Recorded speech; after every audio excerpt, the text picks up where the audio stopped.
Il est 9h45, l'heure de récréation. Ces élèves se bousculent pour un seul objectif, trouver de quoi manger.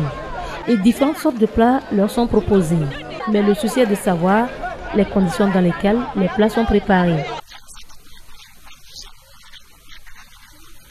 Nous les revendeuses, nous prenons bien soin des nourritures. Nous renouvelons l'eau chaque 10 minutes et nous protégeons les aliments contre les mouches et la poussière.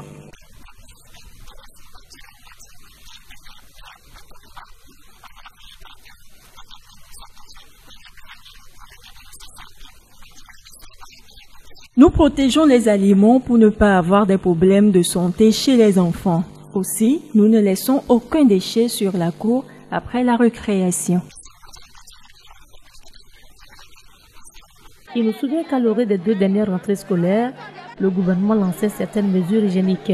Mesures qui faisaient suite à l'épidémie de choléra et surtout à la maladie à virus Ebola. Mais à cette rentrée scolaire 2015-2016, l'on constate que cet appel sur les conditions hygiéniques n'est pas encore lancé, du moins officiellement. Cependant, les responsables d'établissement prennent leurs responsabilités en matière hygiénique. Pour les recruter, on étudie le type de nourriture que les revendeuses veulent offrir aux enfants.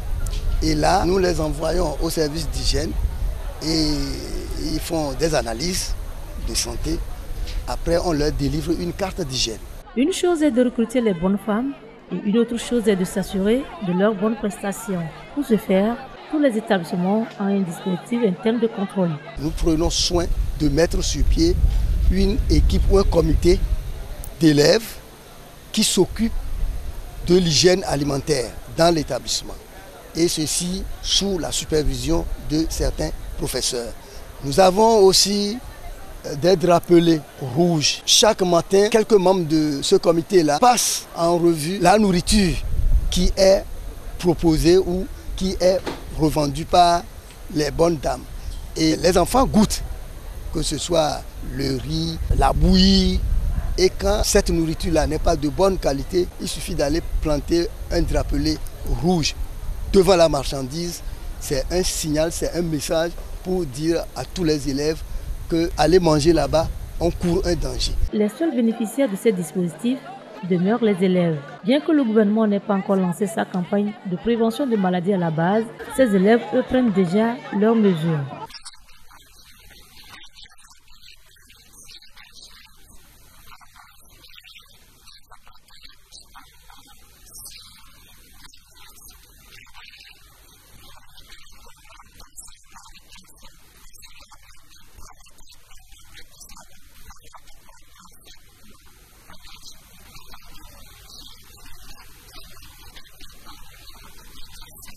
Il y a toujours de l'eau avec du savon pour laver les mains.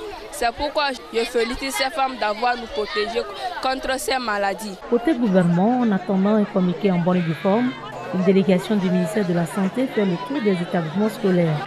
Objectif, soumettre au corps enseignant un questionnaire. Lequel questionnaire permettra aux autorités sanitaires de disposer d'un plan de communication en matière de sécurité sanitaire des aliments dans les établissements au Togo.